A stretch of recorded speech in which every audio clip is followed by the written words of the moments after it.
오늘 할 설교는 사실 청년들이랑 한번 했던 얘기입니다. 근데 또 이 자리에 계신 성도님들과도 한번 나누면 좋겠다 싶어가지고 또 가지고 왔습니다. 예. 우리나라의 이혼율이 높다는 말을 자주 듣습니다. 그래서 우리나라의 이혼율이 아시아에서는 1위고 OECD 국가 중에서는 9위라고 합니다. 그러니까 이런 얘기 들으면 되게 심각한 느낌이 들죠. 아이고, 우리나라 너무 이혼 많이 한다. 근데 인터넷을 좀 찾아보니까 우리나라의 이혼율이 높은 이유는 정말 이혼을 많이 해서 뭐 그런 거라기보다는, 물론 그런 것도 있지만 다른 나라에 비해서 좀 이혼을 많이 하는 걸로 나오는 이유는 인구가 적고 혼인신고를 워낙 잘하기 때문에 그렇다고 합니다. 그러니까 혼인신고를 해버리니까 나중에 이혼했을 때 그 이혼 집계도 되게 잘 나오는 거예요. 근데 다른 나라 같은 경우는 결혼해놓고서도 혼인신고 안 하고 그러니까 이혼해도 티가 안 나는 거죠. 그러니까 뭐 이런저런 이유 때문에 하여튼 우리나라 뭐 이혼율이 높게 나온다고 합니다. 우리나라가 인구 1000명당 이혼하는 사람이 2.1건, 그러니까 한 4명 정도가 갈라서고요. 1000명당. 이혼 부부의 평균 그 혼인 지속 기간이 14.7년이라고 합니다. 근데 요새 들어서 어떤 문제가 일어나고 있냐면 50세 이상 부부들이 많이 이혼하고 있대요. 그러니까 황혼 이혼이란 말 들어보셨죠? 젊었을 때는 그냥 꾹 참고 살다가 이제 자녀들이 어느 정도 자라고 나니까 내가 사실 당신을 보고 산 게 아니고 우리 아이를 보고 산 거야. 이제 난 참을 만큼 참았어 하고서는 50세가 넘어가고 나서 이혼을 많이 한다고 합니다. 그래서 이 50세 이후에 이혼하는 그 건수가 전체 이혼에서 38%나 차지하고 있대요. 그러니까 되게 많이 차지하고 있는 겁니다. 황혼 이혼이. 이건 10년 전에 비해서 20%나 이제 늘어난 거라고 합니다. 나이가 들수록 이혼을 많이 하고 있다는 겁니다. 연령대마다 이혼을 하는 이유가 되게 다르지만 가장 큰 이유는 뭐 아시다시피 뭘까요? 이혼 사유의 제일 큰 원인. 뭐 때문에 이혼하죠? 네, 맞아요. 성격 차이예요. 성격 차이가 제일 큽니다. 제가 뭐 처음부터 막 이혼 뭐 이런 얘기 한다고 해서 오늘 주제가 이혼이 아닙니다. 뭐 결혼에 대한 얘기도 할 건 아닙니다. 그냥 도입하다 보니까 이런 얘기가 나왔습니다. 이혼율이 높아지는 이유에 대해서는 뭐 이유가 되게 많습니다. 뭐 여성들이 사회 진출을 적극적으로 하기 시작했기 때문에 그렇고, 이제 사람들이 점점 사생활을 존중받고 싶어하는 그런 생각들이 강해지기 때문에 그렇고, 또 개인주의가 예전보다 강화돼서 그렇다라는 여러 가지 얘기가 나왔습니다. 뭐 우리나라 이혼율이 높아진 이유가 여러 가지가 있겠지만 제 생각에는 이혼율이 높아지는 이유 중에 하나는 이 결혼이라고 하는 제도를 옛날과는 좀 다르게 이해하고 있기 때문에 그런 거 아니냐. 두 사람이 하나로 맺어지는 이 결혼을 언약이 아니라 계약으로 이해하기 때문에 이런 문제가 생기는 게 아니냐. 사실 계약이나 언약이나 되게 비슷한 말이거든요.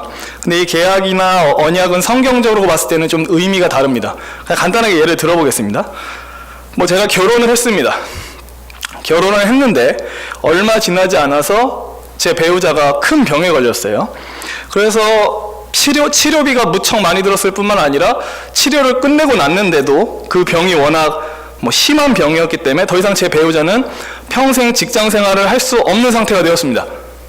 만약에 이게 성도님들의 상황이라면 어떻게 하실 건가요? 그런 배우자와 끝까지 계속 사시겠습니까? 결혼한 지 얼마 안 됐는데 뭐 남편이나 아내가 갑자기 큰 병에 걸렸어요. 치료비가 엄청 나갔어요. 치료하고 나니까 다시는 일을 할 수 없는 몸이 돼버렸어요. 그럼 어떻게 하실 건가요? 예, 그렇죠. 살아가면 살아가야죠. 근데 만약 여기에서 이런 상황 속에서 이것은 내가 기대했던 결혼 생활이 아니다. 적어도 나라도 행복하기 위해서 나는 여기서 이 관계를 끝내겠어 라고 만약에 누군가가 얘기를 했다면 그 사람은 결혼을 계약이라고 생각한 겁니다. 계약이 뭐냐면요, 조건을 걸고 관계를 맺는 겁니다. 그러니까 내가 원하는 뭔가를 상대방이 들어줄 수 있을 것 같으면 그 사람이랑 관계를 맺는 거예요. 이 사람이 내가 원하는 무언가를 채워줄 수 있을 것 같으면 그 조건 보고 그 사람이랑 관계를 맺는 거예요. 이걸 가리켜서 계약이라고 얘기를 합니다. 예를 들어서 어떤 사람에게 이런 소원이 있었다고 생각을 해보겠습니다. 어떤 사람이 바라는 조건이 있었는데 그게 안정적인 삶이었어요. 나는 나의 배우자가 내게 안정적인 삶을 선사해줬으면 좋겠어. 그럼 이 사람은 어떤 직업을 가진 사람을 찾게 될까요? 안정적인 삶을 원한다면 어떤 직업을 가진 사람을 찾게 되죠? 공무원을 찾지 않을까요? 그래도 그래도 공무원을 찾겠죠. 공무원이랑 결혼하면 어느 정도 안정적인 삶을 보장받을 수 있을 테니까요. 그래서 이 사람이 원했던 건 안정적인 삶이었기 때문에 자기가 원하는 안정적인 삶을 채워줄 수 있을 것 같은 공무원을 찾아서 결혼했습니다. 근데 참 안타깝게도 결혼을 했는데 뭐 그 남편이 일하던 곳에서 예기치 못한 일이 터져서 공무원을 그만두게 됐고 뭐 앞날이 불투명한 회사에 취직하게 됐습니다. 그럼 어떻게 된 거죠? 그 사람이 원했던 조건이 깨진 거예요. 나는 안정적인 삶을 원했는데, 그래서 공무원과 굳이 결혼했는데, 근데 이 사람이 더 이상 공무원이 아니네? 에휴, 내가 원했던 안정적인 삶을 이 사람이 보장해주지 못하는구나. 그럼 당신과의 관계는 끝이야 하고 이혼합니다. 이게 바로 계약이에요, 계약. 근데 많은 사람들이 결혼을 계약이라고 생각하는 것 같습니다. 나는 당신과 결혼했을 때 이걸 기대했는데 막상 결혼하니까 이거 못 채워주네? 난 이걸 원했는데 당신이 나의 원함을 들어주지 못하네? 끝내자. 이것도 사실 이혼하는 큰 이유 중 하나인 것 같아요. 정말 결혼을 계약으로 생각하는 거죠. 그럼 언약은 뭘까요? 언약은 조건을 뛰어넘어서 관계를 맺고 계속 그 관계를 지켜나가는 게 언약입니다. 아주 간단하게 비교하자면요. 내가 원하는 것을 상대방이 채워주지 못해도 그 관계를 계속 하는 거예요. 물론 누구나 결혼하면 행복한 삶, 안정적인 삶을 꿈꾸죠. 부부 모두가 건강하게 쭉 살았으면 좋겠고 좋은 집, 좋은 차, 건강하고 예쁘게 자라는 우리 아이들 다 기대하고 살아요. 근데 막상 결혼을 했는데 뭐 불의의 사고로 배우자가 불구자가 돼갖고 평생 내가 그 배우자를 돌봐야 되는 상황이 되더라도 그 배우자가 더 이상 어떤 아내로서 남편으로서의 기능을 전혀 못할지라도 그 사람을 버리지 않고 검은 머리 팥불이 될 때까지 끝까지 보듬고 품고 가는 게 그게 언약입니다. 조건을 보지 않는다는 거예요. 이미 그 사람과 내가 이제 부부가 되기로 언약했다면 그 이후에는 조건이 충족되지 않아도 내가 원했던 바람이 충족되지 않아도 그 관계를 끝까지 이어나가는 게 언약입니다. 그래서 가끔 TV에 감동적인 사연이 나오잖아요. 막 아내가 거의 불구가 돼가지고 이 눈 깜빡이는 거랑 이 정도밖에 말 못하지만 남편이 맨날 뭐 잘 돌봐주고 사랑한다고 그 아내 침대 바로 옆에서 맨날 자고 아내 이마에 맨날 뽀뽀해주고 이러면서 막 그런 감동적인 사연이 나오지 않습니까? 그러니까 이게 언약적인 관계의 전형적 모범이에요. 나의 배우자가, 나와 관계 맺은 자가 내가 원하는 무언가 조건을 채워주지 못해도 그 관계를 지속하고 끝까지 사랑하는 거, 이게 언약입니다. 다시 한번 말씀드리지만 오늘 주제는 결혼이나 이혼이 아닙니다. 제가 얘기하고 싶은 것은 계약이냐 언약이냐 이 얘기를 좀 하고 싶어서 그렇습니다. 그러니까 오늘날 우리는 좀 이해는 되셨나요? 계약과 언약의 차이? 그냥 이것만 기억하세요. 조건 걸고 사랑하는 거면 계약이고요. 조건 걸지 않고 끝까지 사랑하는 거는 언약입니다. 우리는 언약적 관계보다 계약적 관계에 익숙합니다. 어렸을 때는 안 그래요. 그냥 따지지 않고 그냥 주변에 친구들이랑 막 사귀어요. 아무하고나 잘 지내요. 하지만 다 아시겠지만 나이가 먹기 시작하면 그게 안 됩니다. 나이를 먹기 시작하면 상대방의 효용성을 따지기 시작합니다. 적어도 상대방이 나한테 이득이나 유익을 줄 수 있을 것 같으면 사귐을 갖기 시작합니다. 적어도 이 사람한테 뭔가 부스럭이라도 떨어질 것 같아야 그 사람과 관계를 맺는 수고를 다 합니다. 만약 저 사람이랑 친하게 지내도 나한테 별 이득도 유익도 떨어질 것 같지 않으면 관계를 맺을 생각도 안 합니다. 왜냐하면 계약적인 관계에 우리가 길들여져 있기 때문에 그렇죠. 하지만 물론 뭐 이 계약적 관계에 길들여져 있다고 해서 뭐라고 비난하진 않겠습니다. 이런 게 필요할 때도 있으니까요. 근데 제가 다만 걱정되는 것은 계약적 관계가 아니라 언약적으로 관계를 맺어야 되는 공동체에서조차 계약적으로, 그러니까 뭔가 나한테 주어질 이득, 내가 원했던 것이 채워질 걸 기대하는 그런 마음으로 관계를 맺기 시작한다면 여기에 문제가 생긴다는 거죠. 모르겠습니다. 눈치 빠르신 분은 제가 오늘 뭔 얘기를 하고 싶은지 약간 눈치를 채셨을 수도 있는데, 언약적으로 관계를 맺어야 되는 공동체에서 자꾸 계약적인 관계를 맺으려고 하면 안 되는데, 오늘날 우리가 계약적으로 관계를 맺는 거에 너무 익숙하다 보니까 어디서든지 그냥 다 계약적으로 관계 맺으려고 한다는 거죠. 조건 보고 내가 원하는 거 거기서 들어줄 수 있을 것 같나? 아니나? 이걸 본다는 거죠. 그럼 질문을 해보겠습니다. 일단은 우리를 사랑하시는 하나님은 우리를 계약적으로 사랑하실까요? 언약적으로 사랑하실까요? 그렇죠. 그분은 우리를 조건적으로 사랑하실까요? 아니면 무조건적으로 사랑하실까요? 네, 무조건. 좋네요. 청년들한테는 이거 질문하니까 대답 아무도 안 했는데 왜냐하면 제가 말을 계속 빨리 해서 못했던 것 같아요. 우리 청년들이 착하고 예쁘지만. 자, 하나님은 그분이 우리한테 요구하는 뭔가를 우리가 채워야 관계를 유지하실까요? 아니면 그렇게 하지 못해도 하나님 스스로가 그 부족함을 채우시면서까지 관계를 유지하실까요? 이건 약간 애매하게 느껴지죠. 후자예요. 답은 전부 다 뒤쪽이에요. 성경 전체는 하나님의 사랑이 계약적이지 않고 언약적이라고 얘기합니다. 그분이 누군가를 사랑하시고 자기 백성으로 선택하셨을 때는 그들의 조건을 본다고 얘기하지 않아요. 그래서 신명기에 보면 모세가 이스라엘 백성들한테 이런 얘기를 합니다. 이스라엘아, 하나님께서 너희를 하나님의 백성으로 삼으신 이유가 뭔지 아느냐? 이렇게 얘기합니다. 여호와께서 너희를 기뻐하시고 너희를 택하시면 너희가 다른 민족보다 수효가 많기 때문이 아니니라. 그러니까 너희의 세력이 크기 때문이 아니니라. 너희는 오히려 모든 민족 중에 가장 적으니라. 여호와께서 다만 너희를 사랑하심으로 말미암아. 이렇게 얘기가 이어지거든요. 그러니까 이거 이런 얘기예요. 이스라엘아, 너희가 사랑스럽고 호의와 애정을 받을만 해서 하나님의 백성이 된 게 아니다. 너희가 크고 위대하고 강대한 민족이기 때문에 하나님의 백성이 된 것도 아니다. 너희가 하나님의 백성이 될 만한 자격 조건을 다 갖췄으니까 그래서 하나님이 너희를 하나님의 백성으로 삼은 게 아니다. 너희가 하나님의 백성이 될 수 있었던 건 단 하나, 다만 하나님이 너희를 사랑하셨기 때문이다. 조건이 없어요. 그냥 사랑하시기로 하나님이 정하셨고 하나님의 백성으로 택하기로 마음 먹으셨기 때문에 하나님의 백성이 됐다는 얘기를 합니다. 그러니까 조건을 얘기하지 않아요. 니들이 잘나서 하나님의 백성 된 거라고 절대 착각하지 말아라. 이렇게 얘기를 합니다. 이스라엘이 하나님의 백성이 되었음에도 불구하고, 큰 은혜를 입었음에도 불구하고, 언약의 사랑을 받았음에도 불구하고 어떻게 살았는지 우리 다 압니다. 계속 하나님을 떠났고 우상을 섬겼고 아기들을 그 신들에게 바쳤고 하나님이 하지 말라는 짓은 다 골라서 했어요. 그래서 하나님이 어떻게 하셨냐면 거룩한 진노로 그들을 징계하시죠.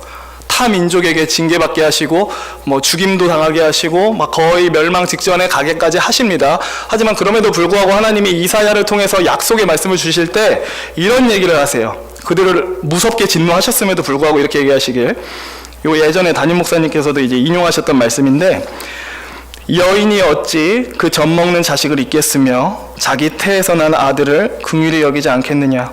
그들은 혹시 잊을지라도 나는 너를 잊지 아니할 것이라. 내가 너를 내 손바닥에 새겼고 너의 성벽이 항상 내 앞에 있나니. 제가 가장 좋아하는 말씀 중에 하나인데, 어미가 젖 먹이를 절대 잊을 수 없다. 행여 잊을지라도 나는 너희 이스라엘 절대로 잊지 못한다. 너희의 이름이 내 손바닥에 새겨있고 너의 성벽이 항상 내 앞에 있느니라 라고 얘기하면서 하나님이 그들을 지금은 징계하시더라도 훗날에는 그들을 반드시 일으키시고 회복하실 것이라는 그런 얘기를 해주세요. 그러니까 하나님이 그들을 그냥 끝까지 사랑하시고 그들과의 관계를 깨지 않고, 그러니까 이스라엘이 하나님 앞에 잘한 게 없어요. 하나님이 요구하시는 어떤 조건을 충족하지 못했더라도 하나님이 너희는 정말 안 되겠다, 글러먹었다 해서 끝내는 게 아니라 내가 너희를 그럼에도 잊을 수가 없고 너희를 버릴 수가 없고 끝까지 함께 간다라는 사랑으로 계속 붙드신다는 그런 말씀을 하십니다. 그러니까 오래 참는 사랑을 처음부터 끝까지 계속 보여주세요. 관계를 깨지 않으려고. 이런 말은 이상할 수 있는데 하나님이 사랑하기 위해서 계속 노력하십니다. 노력하는 사랑의 원본이 누구냐라고 한다면 저는 감히 하나님을 얘기하고 싶어요. 사랑의 관계를 깨지 않기 위해서 끝까지 노력하는 사랑, 하나님이 원본이시다라고 얘기를 하고 싶네요. 좀 말이 이상하지만 하나님의 사랑이 철저히 언약적입니다. 그분이 우리를 조건 없이 사랑하셨다는 증거는 애초에 그분이 우리를 하나님의 백성으로 선택한 때가 언제인가요? 정종택이는 32년 전에 선택했나요? 아니면은 여기 계신 권사님들은 한 30년 전쯤에 너는 내 백성이다라고 선택하셨나요? 다 아시다시피 창세 전에, 태초 전에, 그냥 이 세상이 존재하기도 전에, 나라는 존재가 생기지도 않았을 때에, 내가 태어나서 선한 일이든 악한 일이든 아무것도 안 했을 때에 그냥 우리를 하나님의 백성으로 선택했다고 얘기를 해요. 그러니까 조건이 없다라는 거예요. 우리를 백성으로 선택했을 때 너는 떡잎부터 알아보니까 아주 좋은 애구나, 넌 내 백성, 이런 거 없다라는 거예요. 그냥 하나님께서 다만 사랑하시고 다만 예수 그리스도 안에서 선택했다라는 그런 얘기를 하죠. 우리가 어떤 조건을 충족시켜서 하나님의 백성이 된 게 아닙니다. 하나님께서 무조건적으로 사랑하셨기 때문에 우리가 하나님의 백성이 된 거죠. 그래서 우리는 나를 향한 하나님의 사랑이 변질되지 않는다라고 감히 얘기할 수 있어요. 하나님의 사랑이 언약적이기 때문에. 조건 보고 사랑하는 사랑이 아니었기 때문에, 애초에 우리한테 보고 너는 사랑할 만한 구석이 있으니까 사랑한다가 아니고 다만 내가 너희를 사랑함으로 사랑한다라고 하셨기 때문에 흔들리지가 않습니다. 하나님의 사랑에 흔들리지 않기 때문에 우리는 감히 이런 얘기도 하죠. 나는 나의 구원을 확신합니다 라는 얘기도 감히 해요. 내가 잘해서 그 얘기를 할 수 있는 게 아니거든요. 하나님이 우리를 끝까지 버리지 않고 사랑하실 거라는 그 성경에서 말하는 진리에 대한 믿음이 있기 때문에 감히 우린 이 얘기해요. 근데 그렇습니다. 그리고 이러한 하나님의 언약적 사랑, 이제 무조건적이고도 신실한 사랑을 받은 사람들이 모인 무리가 있죠. 이게 뭐죠? 하나님의 이 무조건적인 사랑을 받아서 모인 무리들, 그게 뭐죠? 교회죠. 교회, 성도들, 교회죠. 다 아세요. 교회가 건물을 지칭하는 말이 아니라는 걸 다 알고 있으세요. 예수 믿어서 새롭게 거듭난 하나님의 자녀들의 모임이라는 거 다 알고 있습니다. 여기 모인 사람들 출신, 성별, 가문, 학벌, 재력 다 달라요. 근데 그럼에도 불구하고 같은 하나님 아버지를 아버지라고 부르기 때문에, 우리는 공동의 부모를 두고 있기 때문에, 영적 부모를 두고 있기 때문에 우리는 이 동일한 하나님 아버지 안에서 한 가족이죠. 그죠? 이게 성경이 성도들을 보는 관점이죠. 너희는 그냥 별로 서로 상관도 없고 그냥 따로따로 각계 플레이하면서 따로 놀아라 이렇게 얘기 안 하죠. 동일한 하나님 아버지를 부모로 뒀기 때문에 우리는 그 안에서 한 가족이다라고 얘기를 해요. 오늘 본문이 그 얘기를 합니다. 오늘 본문 한 번만 같이 읽어보도록 하겠습니다. 19절 다시 읽겠습니다. 그러므로 이제부터 너희는 외인도 아니요 나그네도 아니요 오직 성도들과 동일한 시민이요 하나님의 권속이라. 정말 이거 환상적인 말씀이죠. 일단 오늘 읽은 이 말씀 에베소서 2장은 어떤 내용인지 아실 겁니다. 이게 간단하게 어떤 내용이냐면, 에베소서는 바울이 에베소 교인들한테 쓴 겁니다. 근데 에베소인들은 유대인이 아니에요. 그냥 이방인이에요. 이방인이란 말은 어떤 뜻이냐면 하나님을 알지 못하는 사람들이라는 의미고요. 구원의 언약의 바깥에 있는 사람이라는 뜻이고요. 영적으로 죽어서 하나님의 진노 아래에서 살아가고 있는 사람들이라는 뜻입니다. 간단하게 얘기를 하면요. 근데 바울은 얘기하기를, 그럼에도 불구하고 하나님이 크신 사랑으로 너희 에베소인들, 이방인들을 사랑하셨고 예수 그리스도를 믿는 믿음 아래에서 구원을 얻게 하시고 선한 일을 위해서 새롭게 너희를 창조하셨다라고 얘기를 합니다.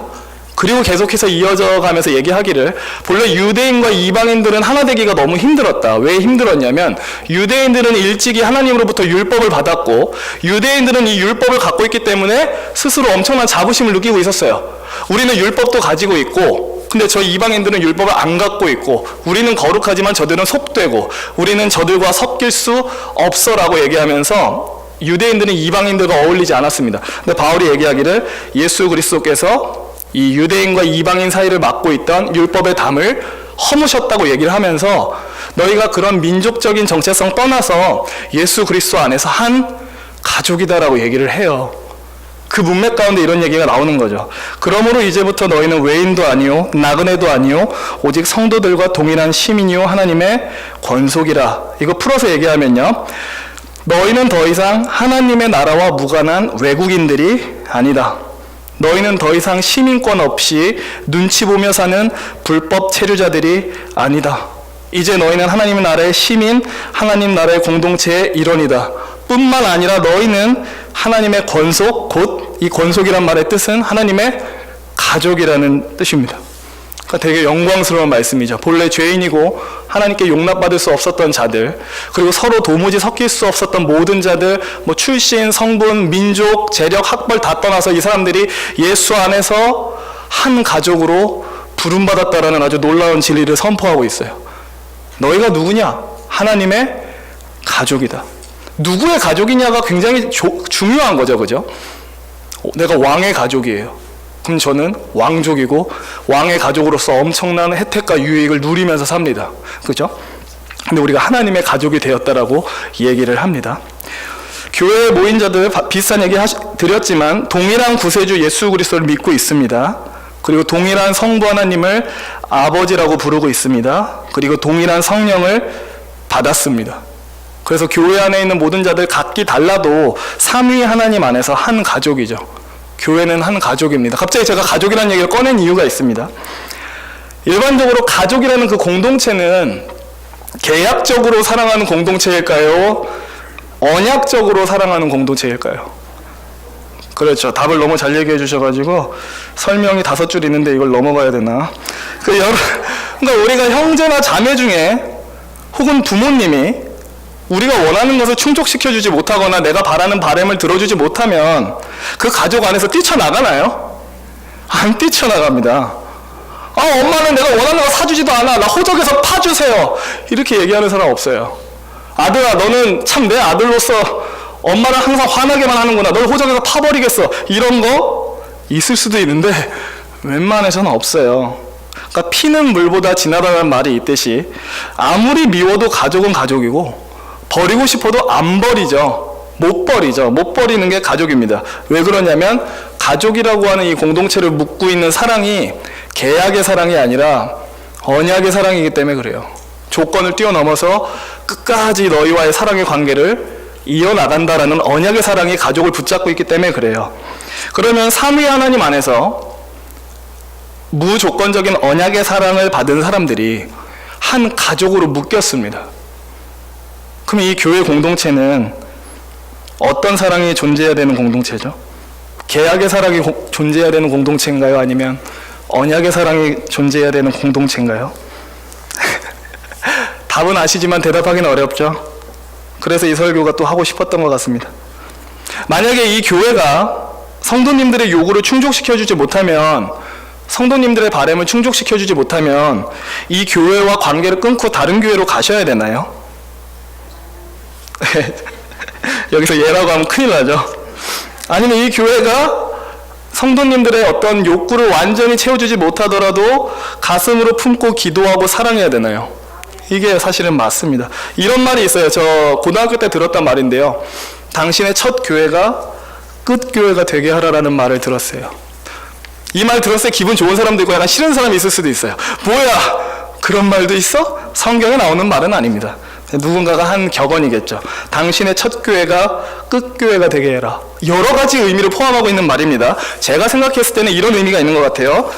당신이 처음 발을 들인 그 교회는 당신이 우연히 선택해서 간 게 아니라 하나님이 당신을 불러 그곳에 심으신 것입니다. 함부로 떠나지 마세요. 이런 의미가 있고요. 그러므로 그 교회의 일원으로서 당신은 그 교회를 잘 사랑하고 섬겨야 합니다라는 의미가 있고요. 또 하나는 오늘 말씀드린 것처럼 그 교회를 계약적으로 사랑하지 말고 언약적으로 끝까지 신실하게 사랑하고 돌보세요라는 의미가 담겨 있다고 생각해요. 당신의 첫 교회가 끝교회가 되게 해라. 이 말을 들으면 어떠세요? 감동이 오세요? 아니면 미간이 찌뿌려지십니까? 뭐야, 나 못 옮겨? 여기에는 그런 생각하는 분 아무도 안 계시겠죠? 우리가 소비에 되게 익숙하거든요. 돈을 지불하고 뭔가를 사는 거에 되게 익숙해요. 그래서 누군가는 이 시대의 우상이 소비라고 얘기해요. 이 말의 뜻은 뭐냐면 뭐를 자꾸 사고 돈을 쓰면서 위로를 얻는다는 거예요. 사람들이 마음이 공허하면 하는 행동 중에 하나가 뭐죠? 돈을 막 지르는 거예요. 제 친구 같은 경우는 애인이랑 헤어져가지고 마음이 너무 힘들어서, 친한 친구는 아닌데 시계를 사버렸어요. 300만 원짜리 시계를. 너무 마음이 공허하니까 소비를 해버린 거야. 그래서 딱 일주일 동안은 기분 좋았대요. 딱 우울하다가도 시계 보면 오 태그 호이어, 그게 메이커 이름인데 오 태그 호이어, 일주일 동안 위로 받았대요. 그러니까 소비가 실제로 사람을 위로해줘요. 일시적으로. 성도님들도 힘들면 뭐 하시죠? 홈쇼핑 켜놓고 테팔 후라이팬 6종 세트 막 이런 거 사고요. 저희 집도 얼마 전에 샀거든요. 어머니께서 빨리 사고 싶다 그래갖고. 그러니까 우리가 소비에 되게 익숙한데, 소비라는 건 뭐냐면 뭔가 제품을 비교해서 조금이라도 더 가성비가 나은 걸 사는 거죠. 그렇죠? 또 소비는 뭐냐면 제품을 비교해서 가용비, 그냥 가격에 비해서 용량이 많은 걸 사잖아요. 누가 비교해서 더 꼬물딱지를 삽니까? 그죠? 무조건 조금이라도 효율 나한테 좋고 합리적인 선택만 하는 게 소비예요. 그죠? 근데 오늘날 사람들이 워낙 소비에 익숙해져 있다 보니까, 워낙 살 수 있는 것들이 많고 우리의 선택의 폭이 넓다 보니까 소비 생활에 길들여져 가지고 신앙 생활도 소비 생활처럼 한다는 거죠. 교회를 다니는 게 소비 생활이 됐다는 거예요. 그러니까 이런 거예요. 소비라는 건 어떤 제품을 제가 뭐 화장품, 뭐 AHC 막 이런 화장품을 쓰고 있었는데 그게 내 피부에도 참 잘 맞고 트러블도 안 나고 이래서 그 화장품 쓰고 있었어요. 하지만 이 화장품 영원히 쓰실 겁니까? 만약에 이 화장품보다 조금이라도 좋은 화장품이 나오면 어떻게 되죠? 갈아타요. 나는 이 화장품을 나의 첫 화장품으로 시작했으니 끝까지 난 이 화장품이야 이렇게 갑니까? 안 그래요. 모르겠어요. 저희 어머니나 그 윗세대 분들은 조금 다를 수 있어요. 그 사고방식이 조금은 달라서. 그런 얘기 들었거든요. 우리 학생한테 무슨 얘기를 들었냐면 항생 연고 중에 후시딘이 있습니다. 후시딘 좋아하시죠? 근데 후시딘보다 더 싸고 좋은 연고가 많대요. 사실 약국에. 근데 무슨 문제가 생기냐면 이제 나이 드신 분이 와서 후시딘 줘 이런데요. 그러면 할머니 후시딘보다 더 싸고 효과가 잘 듣는 좋은 항생 연고가 있어요 하고 추천을 해줘도 됐어 후시딘 줘. 그러니까 옛날 분들은 그게 있어요. 우직함이 있어갖고 나의 첫 항생 연고는 후시딘이었으니 죽을 때까지 후시딘이다. 이런 언약적인 모습이 있어요. 무조건적으로 끝까지 가는. 근데 오늘날은 그런 미덕가 없어요. 조금이라도 합리적이지 않거나 나한테 별로 유익 안 주는 것 같으면 잘 갈아타요. 소비 생활에 익숙해서. 그러니까 교회 생활도 이렇게 되는 거예요. 당장에는 내가 처음 발디딘 교회에 나와요. 근데 주변에 이렇게 막 찾아보니까 내가 있는 교회보다 막 더 좋은 교회가 있는 것 같아요. 더 많은 프로그램이 있는 교회가 있는 것 같고 사람도 많아서 쥐도 새도 모르게 다닐 수 있을 것 같다. 그런 교회가 보이고 막 더 넓은 건물, 더 쾌적한 시설, 뭔가 내가 있는 교회보다 더 좋아 보이는 교회가 있으면 옮겨요. 마치 소비자가 어떤 제품을 쓰다가 더 좋은 게 보이는 것 같으면 그냥 옮겨 타는 것처럼 교회도 그렇게 쉽게 옮기고 있다는 거죠. 설교를 소비하고 다니는 사람들도 많대요. 어디 설교가 좋다 하면 오로로록 가서 설교 들어보고 또 여기 설교 좋다고 하면 뾰로로록 가서 설교 들어보고 그런 사람들도 많습니다. 설교의 소비자로서 신앙생활하는 사람도 있어요. 그러면서 말은 그럴싸하게 해요. 나는 진리의 말씀을 듣고 싶어서 그렇습니다. 근데 어느새 자기가 소비자가 되어 있는지는 몰라요. 설교를 들으러 떠돌아다닐 뿐 한 교회에 정착해서 그 교회 공동체를 언약적으로 사랑하는 일을 하지 않는 사람들이 있습니다. 비극이죠. 말씀을 마치겠습니다. 갑자기 말씀을 마치는 것 같은 느낌인데 그러니까 교회 공동체와 나와의 관계를 언약적 관계로 이해하는 사람이 점점 줄어들고 있어요. 뭔가 교회가 내 입맛에 맞지 않으면 내가 원하는 조건을 채워주지 않는 것 같으면 쉽게 발을 뜨는 그런 모습들이 일어나고 있어요. 많은 성도들이 신앙의 소비자로 바뀌고 있습니다. 여기 계신 분들은 안 그런 것 같은데요. 다만 그냥 말씀드리고 싶은 것은 행여나 이 자리에 있는 우리 중에 그 누구도 이런 성경을 역행하는 악한 관습에 물들지 않았으면 좋겠습니다. 하나님은 우리를 언약적으로 사랑하시고 우리는 그 사랑 안에서 같은 구주 예수를 믿고 같은 성부 하나님을 아버지로 두고 같은 성령을 받은 가족인데 어찌 이 가족 공동체를 계약적으로 대하며 내 입맛에 안 맞는다고 쉽게 발을 뜨며 나를 좀 마음 어렵게 했다고 쉽게 발을 떼며 사실 이건 상상할 수 없는 겁니다. 언약적으로 사랑해야 되는 공동체인데 계약적으로 이곳에 머물려고 하면 안 되는 것입니다. 교회는 부족한 사람들끼리 서로 상처 주고 상처 받으면서 아프면서 치료받으면서 진리를 배워나가고 그 과정 가운데 주 안에서 하나로 연결되는 곳이지 모든 게 다 준비되어 있는 공동체는 아닙니다. 만약 내가 속한 공동체가 문제가 있다면 그것을 돌파하기 위해서 하나님의 일하심을 구하며 기도해야 되는 곳이지 문제가 있으니까 얼렁 발을 털자 하고 떠나는 곳이 절대로 아닙니다. 그래서 이 자리에 있는 저나 성도님들 모두가 계약의 사람들이 아니라 언약의 사람들이 됐으면 좋겠습니다. 쉽지 않죠. 하지만 교회 공동체를 조건적으로 사랑하는 사람들이 아니라 때로는 멍청한 것처럼 보일지라도 무조건적으로 사랑할 수 있는 사람들이 됐으면 좋겠습니다. 제 생각에는 이 시대에는 그런 사람들이 필요합니다. 소비 생활에 물들어서 계약적으로 교회를 사랑하는 사람들 말고 내가 받은 하나님의 사랑을 기억하고 우리가 예수 안에서 한 가족으로 묶였다라는 걸 기억하면서 무조건적으로 언약적으로 교회를 사랑할 사람들이 필요합니다.